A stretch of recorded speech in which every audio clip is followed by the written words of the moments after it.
আজকে আমার এখানে প্রতিদিন ঈদের পর থেকে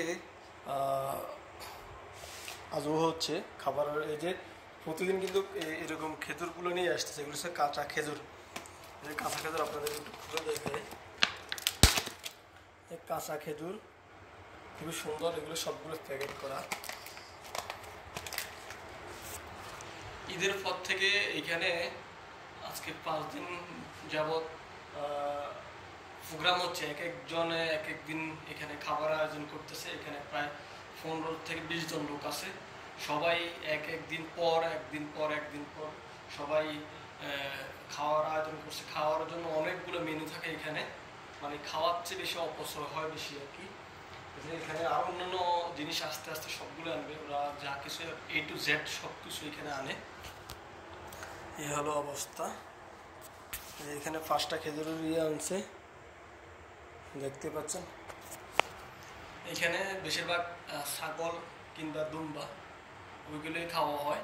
এই যে এখানে একদম আস্ত মাথা থেকে শুরু করে সব কিছু কিন্তু এখানে আসলে খাওয়া হয় আর কি। এখানে একদম আস্ত একটা ছাগল এখানে সবাই মিলে একসাথে খাবার খায়।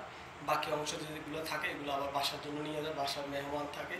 আর আমাদের বাংলাদেশের যদি কোনো লোক একজন খাওয়ার পরে যদি অন্যজন খায়, সেটা আমরা আসলে খেতে চাই না, কিন্তু এদেশের নিয়ম সুন্নত অনুযায়ী আমরা আসলে এগুলো খাই আর কি। এই হলো অবস্থা। প্রথম মুরব্বীরা খায়, পরে স্তরের ছেলেরা খায়, তাদের সাথে আমরাও খাই। এই হলো অবস্থা। তারপর ছেলেরা খাওয়ার পরে আবার বাসা নিয়ে যায় তৃতীয় স্তর খাওয়ার জন্য। যাই থাকে, কম থাকে আর বেশ থাকে, তারপরে কোনো অভিযোগ নেই। কিন্তু আমাদের এখানে এরকম যে খেতে না পারলে আমরা যেটাকে আইডিয়া বলি আর কি, বুঝছেন, সেটা আসলে সৌদি আরব হয় না। এটা হলো এই হলো অবস্থা। আপনাদেরকে গাড়িগুলো দেখাই।